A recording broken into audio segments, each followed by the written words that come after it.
Kamera keamanan CCTV berfungsi sebagai pencegah yang baik terhadap kejahatan seperti pembobolan rumah dan pencurian kendaraan bermotor. Namun dalam banyak kasus, pelaku kejahatan terekam kamera, tetapi mereka tidak pernah teridentifikasi. Hal yang sama juga berlaku pada beberapa kasus orang hilang, di mana mereka terlihat dalam rekaman kamera keamanan, tetapi tidak pernah ditemukan. Nomor 20.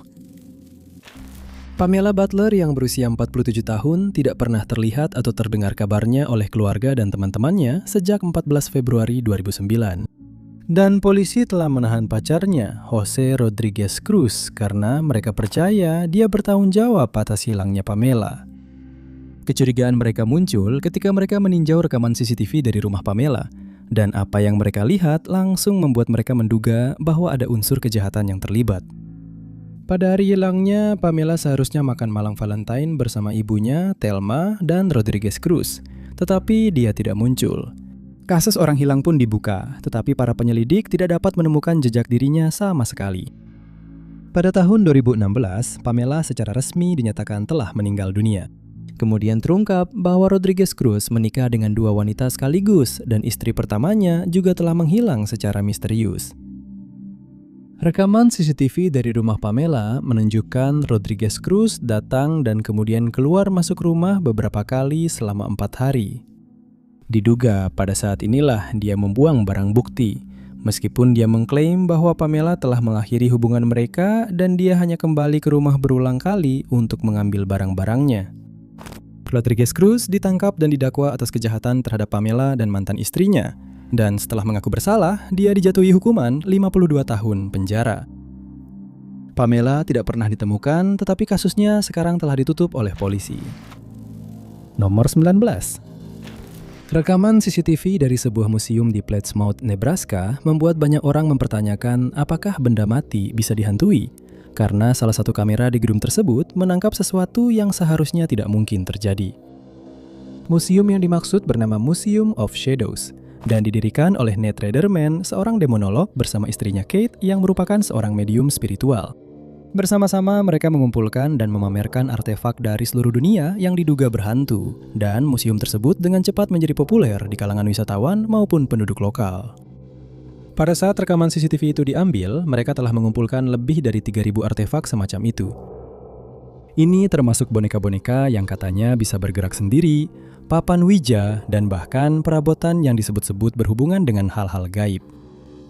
Di masa lalu, para tamu pernah mengalami pintu yang terbuka sendiri, artefak yang tiba-tiba bergeser seolah-olah ada tangan tak terlihat yang memindahkannya. Dan pada suatu kesempatan, seorang pengunjung melaporkan bahwa ia dicakar oleh sesuatu yang tidak bisa ia lihat. Bagi Nate dan Kate, ini adalah pengalaman sehari-hari, tetapi banyak orang menghindari museum itu mati-matian karena takut sesuatu akan menempel pada mereka sebelum mereka meninggalkan gedung. Energi di dalam museum itu dikatakan menyeramkan, dan jika rekaman CCTV yang dimaksud bisa dipercaya, hal ini tidak mengherankan. Suatu pagi di tahun 2018, saat museum masih tutup, kamera CCTV yang merekam salah satu ruangan tampaknya menangkap aktivitas paranormal saat itu terjadi. Ruangan itu dipenuhi dengan beberapa barang seperti peti mati, kursi tinggi anak-anak, dan sebuah bola yang terlihat tergeletak di lantai. Namun kemudian, bola itu tiba-tiba terangkat ke udara seolah-olah diangkat oleh roh.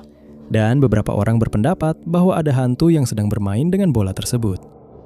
Apakah hal ini benar atau tidak masih belum diketahui, namun tidak pernah ditemukan penjelasan yang pasti. Nomor 18. Angat Warongai, yang dikenal oleh penduduk setempat sebagai Rongai, terletak di Kabupaten Kajiado, Kenya. Penduduk setempat di daerah ini telah memohon kepada polisi untuk melakukan penyelidikan atas rangkaian kejahatan yang terjadi di sana pada bulan Februari 2026, dan mereka telah memberikan rekaman CCTV para tersangka. Dalam salah satu rekaman, sekelompok pria terlihat menyusuri jalanan mencari target berikutnya. Setelah mereka mengidentifikasi rumah yang ingin mereka bobol, mereka mengeluarkan tangga lalu menyandarkannya ke dinding pagar rumah tersebut. Mereka kemudian mulai memanjat dinding satu persatu dan masuk ke halaman pemilik rumah, di mana mereka mencoba masuk ke dalam rumah. Ini adalah rekaman yang mengerikan yang menunjukkan apa yang terjadi di daerah tersebut saat para penduduknya sedang tertidur lelap. Rekaman lain menunjukkan seorang pria memanjat dinding hanya dengan tangan dan kakinya. Seekor anjing gembala Jerman besar terlihat menggonggong keras padanya, Tetapi dia tetap tenang dan melanjutkan aksinya untuk merampok. Dalam rekaman lain, wajah perampok itu tertutup masker hingga hidungnya, dan dia tampak sama sekali tidak terganggu oleh kenyataan bahwa dia sedang terekam kamera. Karena tidak ada satupun dari pria-pria ini yang telah diidentifikasi, kemungkinan perampokan-perampokan ini akan terus berlanjut sampai mereka bisa ditangkap dan dimintai pertanggungjawaban atas kejahatan keji mereka. Beberapa rumah menjadi sasaran 2 malam berturut-turut, membuat para penduduk di daerah tersebut merasa sangat tidak tenang karena mereka tidak tahu kapan atau di mana para pencuri akan beraksi lagi. Diharapkan rekaman CCTV akan membantu mengidentifikasi beberapa tersangka dan pada akhirnya mereka akan berhasil ditemukan. Nomor 17. Pada tahun 2014, Kiara Subs yang berusia 23 tahun tinggal di Birmingham, Alabama, dan dia sedang mengalami masalah dengan rem mobilnya. Dia memberitahu saudaranya bahwa seorang pria yang dia kenal telah menawarkan bantuan, dan dia bertanya apakah saudaranya bisa mengantarnya ke tempat kerja pria itu. Kiara pernah memotong rambut anak-anak pria itu sebelumnya, jadi dia merasa pria itu bisa dipercaya. Saudaranya setuju dan mengantar Kiara ke toko bus mobile di Five Points West tempat pria itu bekerja. Pria itu telah memberitahu Kiara bahwa dia akan memberinya uang untuk memperbaiki rem mobilnya. Tapi kemudian keadaan berubah menjadi aneh. Dia dan pria itu berbicara selama beberapa menit, dan seperti yang terlihat dalam rekaman CCTV dari luar toko, Kiara kemudian mendekati sebuah mobil Chrysler warna merah marun yang diparkir di dekat situ. Dia berbicara dengan pengemudi selama beberapa detik, lalu berjalan ke sisi penumpang mobil sebelum masuk ke dalamnya. Mobil itu kemudian mundur dan pergi, dan Kiara telah hilang sejak saat itu. Pada tahun 2025, sebuah properti di Terrace South di komunitas Ensley digeledah oleh polisi setelah surat perintah penggeledahan dikeluarkan. Namun penyidik kemudian melaporkan bahwa mereka tidak menemukan bukti baru apapun. Lawrence Dudley, pria yang terlihat mengemudikan mobil dalam rekaman tersebut, telah diidentifikasi dan dimintai keterangan, namun ia tidak pernah ditangkap. Penyidik menyatakan mereka tidak memiliki cukup bukti untuk menuntut siapapun atas hilangnya Kiara, dan 16 tahun kemudian nasibnya masih belum diketahui. Siapapun yang memiliki informasi baru tentang kasusnya atau yang dapat membantu polisi menemukan dirinya, diminta untuk menghubungi Departemen Kepolisian Birmingham di 205 2551782 atau Crime Stoppers di 2052 547777. Nomor 16. Tahun 2026 menandai 15 tahun sejak Luke Jolie Durocher yang berusia 20 tahun terakhir kali terlihat. Keluarganya tetap berharap bahwa suatu hari mereka akan mendapatkan jawaban terkait kehilangannya dan telah menawarkan hadiah uang tunai besar kepada siapa saja yang memberikan informasi yang dapat membantu menyelesaikan kasusnya. Luke berasal dari Temiskaming di Quebec, Kanada, tetapi dia hilang di North Bay, Ontario. Pada tanggal 4 Maret 2011, dia sedang keluar malam dan mencoba mengunjungi bar Cecil di sudut Main dan Wild Streets sekitar pukul 23.54. Namun dia ditolak masuk. Beberapa laporan menyatakan bahwa dia ditolak karena terlalu mabuk, sementara laporan lain menyebutkan alasan penolakan tersebut masih belum diketahui. Dia kemudian terlihat meninggalkan tempat tersebut dan awalnya berjalan ke arah yang salah sebelum menyadari kesalahannya. Ketika dia belum kembali ke rumah 2 hari kemudian, dia dilaporkan hilang dan penyelidikan pun dimulai. Dia mengirim pesan teks kepada ayahnya pada pukul 20.51 pada malam itu, dan ponselnya tidak pernah digunakan lagi sejak saat itu. Rekening banknya juga tetap tidak menunjukkan aktivitas apapun, tetapi kartu banknya ditemukan di Blok 500 Jalan Sherbrooke pada tanggal 15 Maret, dan kartu tersebut diserahkan kepada polisi. Pencarian di area tersebut telah dilakukan, namun tidak membuahkan hasil, dan keluarga Luke menawarkan hadiah sebesar $50.000 untuk informasi yang dapat mengarah pada keberadaannya. Dia digambarkan memiliki rambut coklat, mata coklat, dengan tinggi 5 kaki 8 inci, dan berat 150 pon pada saat itu. Pada tahun 2011, dia memakai kawat gigi di gigi atasnya. Seorang penyelidik menyatakan bahwa mereka sedang mencari sabuk ungu khas yang biasa dipakai Luke, yang hingga kini belum pernah ditemukan. Siapapun yang memiliki informasi tentang kasus Luke diminta untuk menghubungi Departemen Kepolisian North Bay di 705-4975. Nomor 15. Polisi di Irlandia Utara telah meminta bantuan publik untuk menemukan Natalie Gallagher yang berusia 39 tahun yang belum pernah terlihat oleh orang-orang terdekatnya sejak ia muncul di rekaman CCTV pada tanggal 4 Maret 2026. Gambar dari rekaman tersebut sekarang telah dipublikasikan kepada masyarakat dengan harapan ada seseorang yang mengenali Natalie dan memberitahu polisi tentang keberadaan terakhirnya. Rekaman tersebut diambil oleh kamera di Jalan Amelia di pusat kota Belfast sekitar pukul 8.30 malam. Rekaman itu menunjukkan Natalie berjalan ke arah rumah Killen dan dia terlihat bersama dua pria.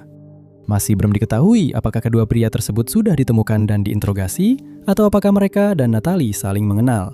Diduga dia berniat untuk bepergian dari Derry ke Belfast pada hari itu. Namun, pergerakannya setelah rekaman CCTV tersebut masih menjadi misteri. Sumber tidak menyebutkan apakah dia berniat bepergian ke Belfast dengan kereta, bus, atau bersama kedua pria tersebut. Dan tidak ada rekaman CCTV lain yang ditemukan. Oleh karena itu, polisi meminta siapapun yang melihat Natalie pada hari itu untuk melapor agar pergerakan terakhirnya yang diketahui dapat diperbarui. Dalam rekaman tersebut, dia mengenakan kemeja putih dengan mantel hitam, bawahan hitam, dan sepatu bot hitam. Polisi menyatakan bahwa mereka semakin khawatir akan keselamatannya setiap hari yang berlalu, dan mereka berjanji akan menindaklanjuti setiap petunjuk yang diterima dari masyarakat agar dia dapat dikembalikan ke keluarganya dengan selamat. Jika Anda memiliki informasi yang membantu, Anda diminta untuk menghubungi nomor darurat 101 dengan menyebutkan nomor referensi 120905-03-26. Nomor 14.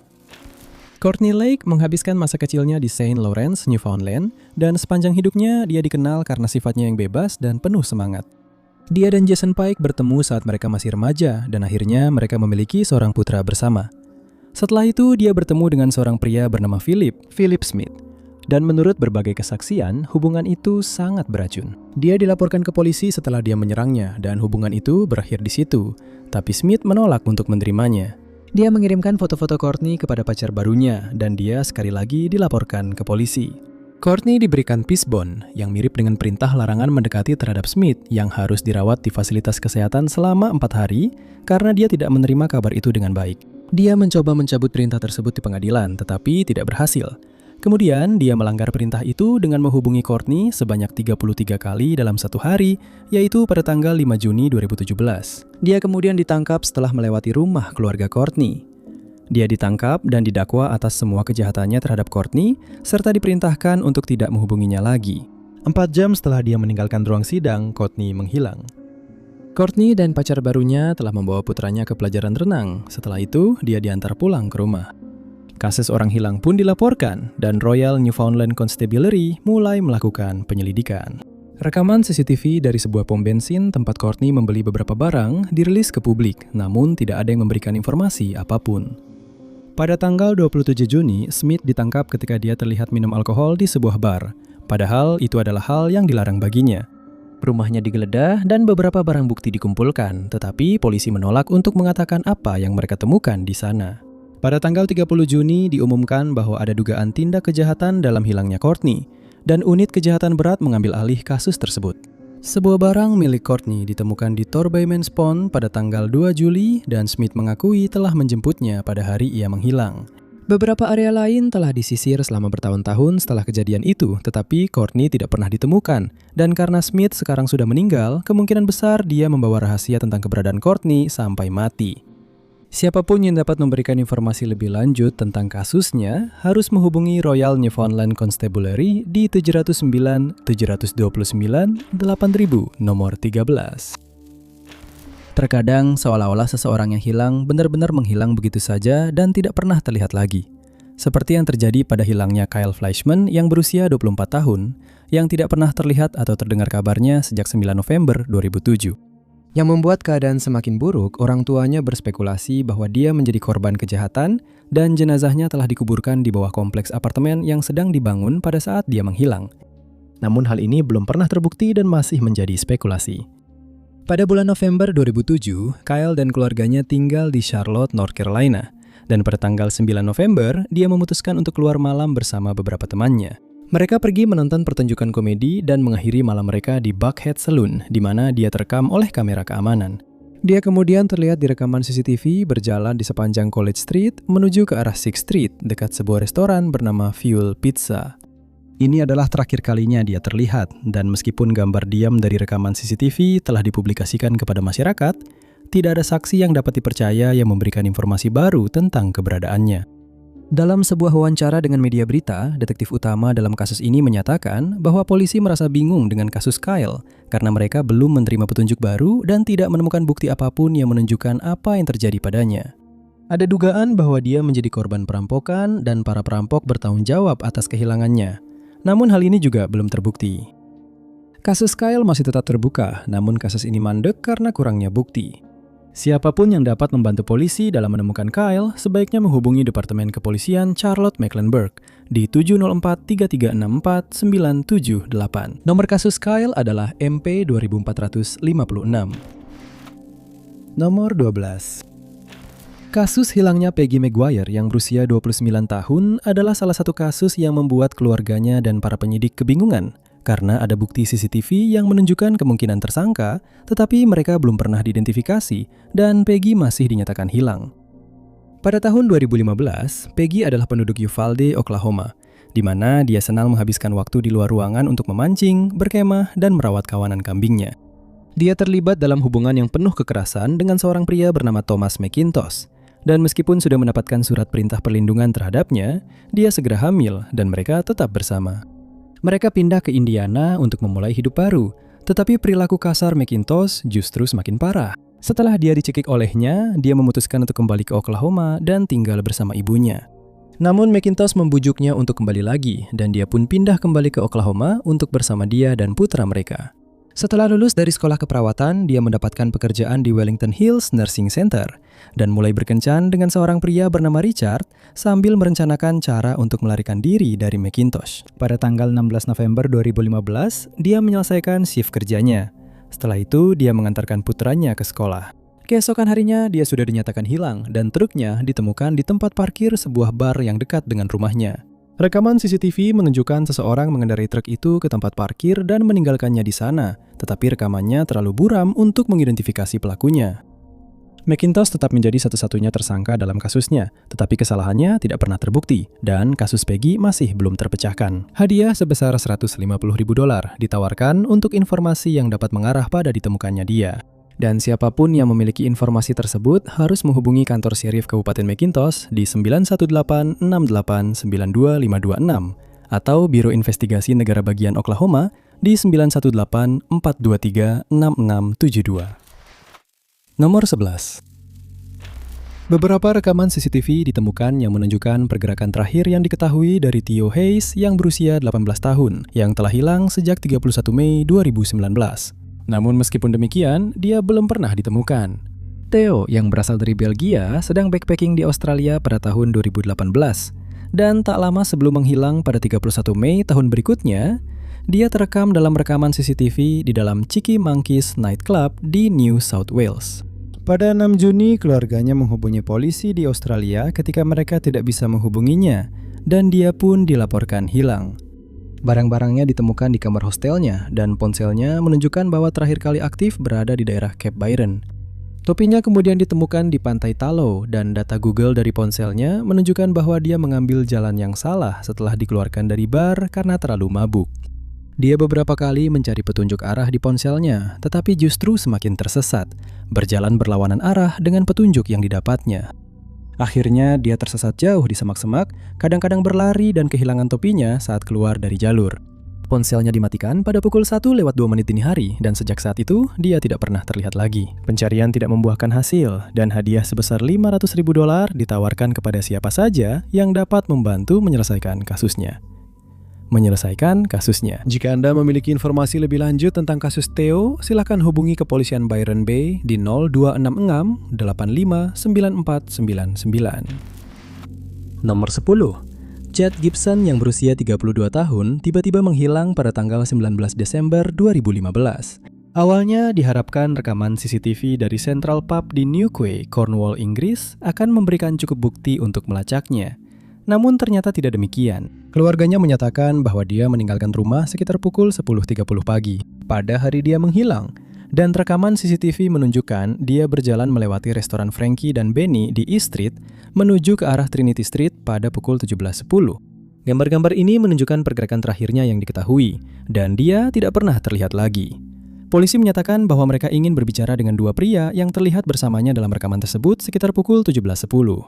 Meskipun mereka tidak disebut sebagai tersangka, karena mereka kembali ke sebuah bar kemudian sebelum Chad pergi sendiri sekitar pukul 18.00. Belakangan terungkap bahwa Chad terlibat cekcok dengan sekelompok pria sesaat sebelum dia meninggalkan bar, dan mereka sempat mengambil foto dirinya. Dua pria dalam rekaman tersebut akhirnya berhasil diidentifikasi dan mereka dikeluarkan dari daftar tersangka. Karena tidak ada petunjuk atau bukti lebih lanjut yang ditemukan, polisi Devon dan Cornwall meminta siapapun yang memiliki informasi tentang kasus chat untuk menghubungi pihak berwenang dengan menelpon nomor darurat 101. Nomor 9. Pada tanggal 18 Maret 1992, pria berhasil membobol Museum Isabella Stewart Gardner di Boston dan melakukan perampokan museum paling mahal yang pernah tercatat.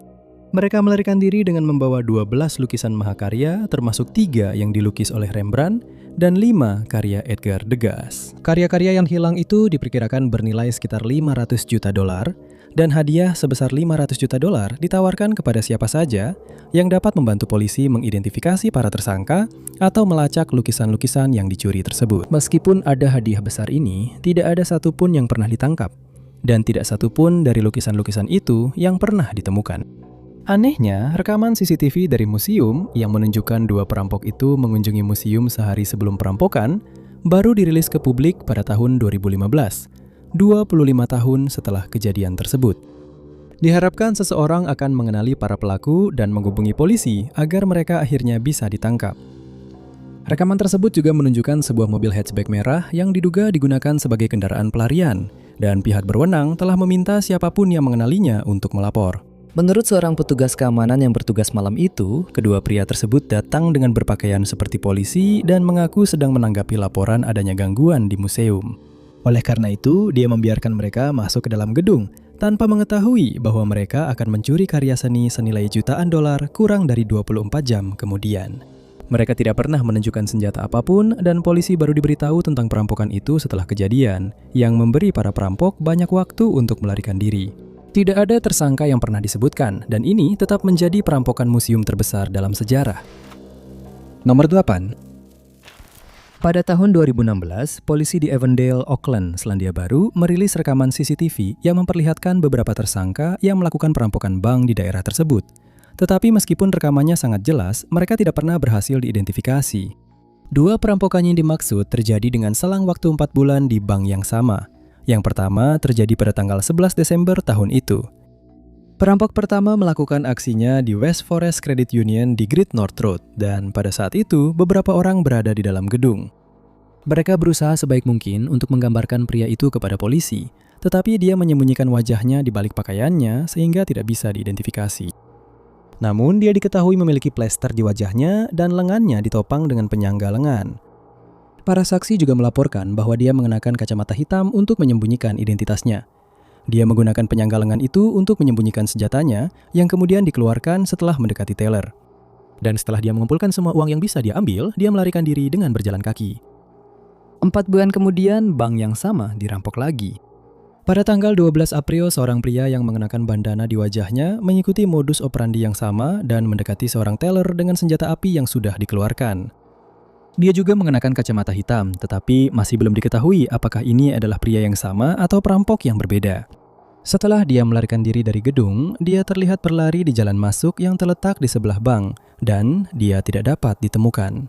Kedua perampokan itu dilakukan dalam waktu kurang dari 1 menit, dan polisi menyarankan bahwa kejadian tersebut mungkin saling terkait, meskipun belum diketahui apakah perampok yang sama melakukan 2 kali aksi. Jika Anda mengenali pria-pria dalam rekaman ini, Anda diminta untuk menghubungi cabang investigasi kriminal Avondale di 0921 38448. Nomor 7.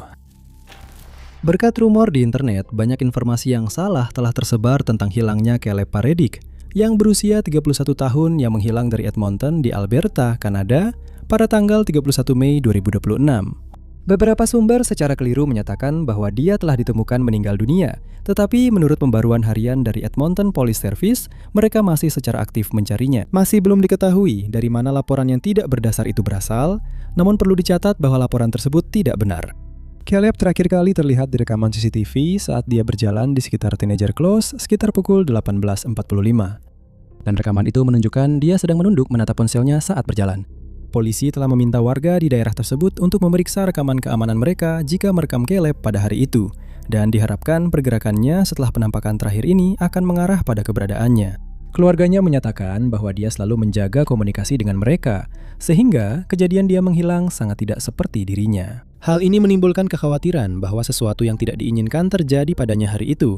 Namun, belum ada dugaan tindak kriminal untuk saat ini. Dalam rekaman tersebut, Caleb terlihat mengenakan jaket berkerudung berwarna gelap, celana panjang warna khaki, topi model baseball hitam, dan sepatu hitam. Dia digambarkan memiliki rambut coklat dan mata hazel, serta tinggi badan sekitar 5 kaki 9 inci. Dia juga dapat dikenali dari tato jam di lengan bawah kanannya dan tato api di trisep kanannya. Tidak diketahui apa rencananya sebelum dia menghilang, sehingga tidak ada yang tahu ke arah mana dia berjalan setelah terakhir kali terlihat di rekaman tersebut. Siapapun yang memiliki rekaman tentang Caleb atau yang memiliki informasi lebih lanjut tentang kasusnya, sebaiknya menghubungi Edmonton Police Service di 780 4234 567. Mereka juga dapat menekan 37 dari ponsel. Nomor 6. Rekaman CCTV dirilis setelah hilangnya Joe Warren yang berusia 47 tahun yang tidak pulang pada tanggal 25 Juli tahun itu, dan sejak saat itu tidak pernah terlihat lagi. Pada saat itu, Joe tinggal di Hackney, London Timur, Inggris bersama saudara perempuannya, Rosie, yang sejak saat itu telah beberapa kali meminta bantuan kepada publik untuk mendapatkan informasi. Mereka telah tinggal bersama selama lebih dari 10 tahun dan dia mengatakan kepada sebuah media bahwa saudara laki-lakinya terakhir kali terlihat pada tanggal 25 Juli tahun itu di dekat Marshgate Bridge dan Hackney Marshes sekitar pukul 9.30 pagi. Dalam rekaman CCTV yang kemudian didapatkan oleh para penyelidik, Joe terlihat berjalan keluar dari sebuah bangunan di Marshgate Bridge dan dia tampak benar-benar santai saat melewati kamera. Tetap menjadi misteri kemana dia berjalan setelah itu, dan karena itu, polisi tidak berhasil menemukannya. Mereka juga belum menyatakan apakah mereka mencurigai adanya tindakan kriminal dalam kasus Joe atau tidak, dan keluarganya sangat putus asa mencari jawaban. Beberapa area di London Timur telah digeledah, dan penduduk setempat juga telah ditanyai jika ada yang melihat Joe setelah terakhir kali Joe terlihat dalam rekaman ini. Namun, tidak ada petunjuk lebih lanjut yang pernah diterima, dan nasibnya tetap tidak diketahui. Keluarganya telah memasang selebaran di beberapa area untuk meningkatkan kesadaran tentang kasusnya, namun tidak ada yang memberikan informasi tambahan. Pencarian tambahan telah dilakukan di hutan Epping, namun tidak membuahkan hasil. Saudari Joe mengatakan bahwa dia memiliki rambut coklat pendek yang mulai menipis di bagian atas. Tingginya sekitar 6 kaki 3 inci dan bertubuh ramping. Dalam rekaman tersebut, dia mengenakan jaket kamuflase, celana hijau, dan sepatu olahraga hitam dengan sol putih. Jika Anda melihat Joe atau tahu di mana dia mungkin berada, silakan hubungi nomor darurat 101 untuk memberikan informasi. Sebutkan nomor kasus 23 MIS 025447. Nomor 5. Sekitar pukul 6 pagi pada tanggal 9 Mei 2026, seorang pria di kereta dari Stockwell di London mengalami peristiwa mengerikan yang hingga kini belum terpecahkan. Dia mengatakan kepada polisi bahwa dia didekati oleh 2 pria yang jelas-jelas memiliki niat jahat. Salah satu pria itu tiba-tiba meraih tas milik pria tersebut yang telah ia letakkan di kursi di sebelahnya, namun ia segera merebutnya kembali karena di dalamnya terdapat beberapa barang pribadinya. Kedua perampok itu tidak terima dengan hal ini dan mereka menyerangnya dengan botol kaca. Perkelahian itu berlanjut hingga ke peron di stasiun London Victoria, dan kedua penyerang tersebut terpaksa melarikan diri karena kerumunan besar mulai berkumpul. Korban dibawa ke rumah sakit terdekat di mana dia dirawat karena luka-lukanya, termasuk rahang yang patah dan luka robek di kepalanya. Kamera CCTV merekam kedua perampok saat mereka meninggalkan stasiun, dan gambar-gambar tersebut telah disebarluaskan ke publik jika ada yang mengenal salah satu dari kedua pria tersebut. Salah satunya mengenakan pakaian olahraga hijau, dan yang lainnya mengenakan hoodie hitam, celana jeans hitam, dan sepatu bot hitam. Gambar CCTV juga telah dirilis terkait insiden terpisah yang terjadi di stasiun bawah tanah Oxford Circus pada tanggal 8 Maret 2026. Sekitar pukul 15.15 hari itu, 2 pria mencoba merebut ponsel seorang pria saat ia turun dari kereta. 2 petugas transportasi Inggris menyaksikan kejadian tersebut dan menghadapi kedua pria itu. Namun mereka diserang dan para pelaku berhasil melarikan diri. Gambar CCTV yang menunjukkan wajah mereka telah dipublikasikan. Siapapun yang memiliki informasi tentang salah satu kejahatan ini diminta untuk menghubungi Crime Stoppers di 080 055 5111. 0800 555 111. Nomor 4. Pada tanggal 9 Juni 2026, polisi di Frodsham yang terletak di Chelsea, Inggris, mengeluarkan imbauan publik untuk meminta informasi mengenai hilangnya Peter Conway yang berusia 71 tahun, sementara keluarganya semakin khawatir akan keselamatannya. Peter berjalan dari daerah Erndale Drive di Frodsham menuju arah Sutton Weaver. Ketika dia tidak kembali ke rumah pada malam itu, keluarganya menjadi khawatir dan mereka menghubungi polisi. Diduga dia masih berjalan kaki saat menghilang, namun keadaan di sekitar hilangnya dia tetap menjadi misteri. Tidak ada yang ditemukan yang dapat menunjukkan ke arah mana dia berjalan setelah terlihat oleh kamera CCTV. Oleh karena itu, polisi meminta siapapun yang melihat Peter hari itu untuk menghubungi mereka. Jika mereka dapat mengonfirmasi keberadaannya di area yang berbeda pada waktu berikutnya di hari itu, mereka mungkin bisa menyusun kronologi pergerakannya hari itu. Dan diharapkan hal ini akan membantu menemukan Peter dan membawanya pulang kepada keluarganya. Keluarganya juga telah menghubunginya secara langsung, meminta dia untuk menghubungi mereka agar mereka tahu bahwa dia baik-baik saja jika memang begitu keadaannya. Dalam rekaman tersebut, dia mengenakan kaos abu-abu, jaket hitam model puffer, celana jogging biru, sepatu jalan kaki, dan dia membawa ransel di punggungnya. Siapapun yang telah melihat Peter diminta untuk menghubungi kepolisian Cheshire di 101 dengan menyebutkan nomor referensi kasus IML 2346179. Nomor 3. Seorang tersangka telah ditangkap dalam kasus hilangnya Alicia Apostolov Boyeran yang berusia 24 tahun yang menghilang dari Durham di Inggris pada Januari 2022. Namun, dia belum pernah ditemukan. Pada saat itu, dia tinggal di Aston-under-Lyne di Thameside, Greater Manchester. Dan pada tanggal 14 Januari tahun itu, dia dijemput oleh seorang pria yang mengendarai sedan Volkswagen Passat berwarna emas. Dia kemudian terlihat dalam rekaman CCTV di dalam supermarket Asda bersama seorang pria yang diyakini sebagai pengemudi mobil tersebut. Dalam rekaman tersebut, dia terlihat sedang melihat beberapa barang di rak toko sambil memegang keranjang belanja berwarna hijau. Wajah pria tersebut tertutup topi dan masker bedah, sehingga dia tidak dapat diidentifikasi karena wajahnya tidak pernah terlihat jelas. Keduanya menggunakan kartu bank Alicia untuk membayar belanjaan mereka, lalu mereka terlihat pergi meninggalkan tempat itu. Para saksi kemudian melapor bahwa dia terlihat berada di mobil yang sama saat mobil itu dikendarai dari Glossop menuju Chapel di Lefrit, Derbyshire. Dia dilaporkan hilang setelah gagal menghubungi keluarganya. Dan selama penyelidikan yang dilakukan, polisi meningkatkan kasusnya menjadi penyelidikan pembunuhan, meskipun Alicia belum ditemukan. Pada bulan Maret 2022, seorang pria bernama David Alex Taylor ditangkap, namun dia dibebaskan dengan jaminan. Dia baru akan ditahan kembali pada bulan Maret 2024 dan saat ini dia masih menunggu persidangan. Dia mengaku tidak bersalah, tetapi dia juga didakwa karena menyerang seorang petugas polisi saat dia di penjara Franklin pada tahun 2024. Siapapun yang memiliki informasi lebih lanjut tentang kasus Alicia, seperti rekaman CCTV tambahan dari hari itu, harus menghubungi polisi dengan menelpon 101. Semua petunjuk yang diterima akan ditindaklanjuti. Nomor 2. Sam Heslop yang berusia 41 tahun berasal dari Southampton, Inggris, hilang pada bulan Maret 2021 saat dia berada di kapal katamaran Siren Song, di mana dia dan pacarnya Ryan Bain bekerja sebagai koki. Pada saat dia menghilang, kapal katamaran tersebut telah berlayar ke Kepulauan Virgin, dan pada tanggal 7 Maret mereka terlihat sedang makan malam di Pulau St. John. Mereka harus kembali ke kapal katamaran paling lambat pukul 10 malam karena pembatasan COVID-19. Namun menurut Ryan, mereka sudah kembali jauh sebelum waktu itu. Dia mengatakan kepada polisi bahwa Sarm sudah tidur paling lambat pukul 10 malam. Dan ketika dia memeriksanya lagi pada pukul 2.30 pagi, Sarm sudah tidak ada di sana. Dia memberitahu polisi yang kemudian menginstruksikan dia untuk menghubungi penjaga pantai, tetapi dia baru melakukannya pada pukul 11.45 hari itu. Ini berarti sudah 9 jam berlalu sejak Sarm menghilang, yang menimbulkan kecurigaan dari keluarga Sarm. Anehnya, kapal katamaran itu tidak pernah diperiksa, meskipun polisi sempat naik ke atas kapal tersebut. 9 hari kemudian, seorang pria dari St. John menghubungi polisi untuk melaporkan bahwa ia mendengar teriakan dari area tempat kapal katamaran itu berlabuh pada malam hilangnya Sarm. Dan FBI pun turun tangan. Rekaman CCTV kemudian dirilis yang memperlihatkan pasangan itu meninggalkan restoran, dan keluarganya menunjukkan bahwa dalam rekaman tersebut, dia mengenakan pakaian yang berbeda dari yang dilaporkan oleh saksi mata yang terakhir melihatnya. Tidak ada seorang pun yang pernah disebut sebagai tersangka dalam kasus Sarm, tetapi banyak orang merasa Ryan tahu lebih banyak daripada yang ia ungkapkan. Hal ini disebabkan oleh adanya jeda waktu yang sangat besar antara saat dia menghilang dan laporan Ryan ke penjaga pantai. Ryan belum pernah secara resmi diinterogasi oleh polisi, dan masih belum jelas apakah dia bertanggung jawab atas hilangnya Sarm.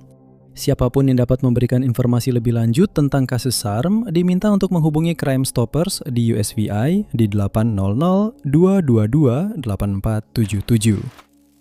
Nomor 1.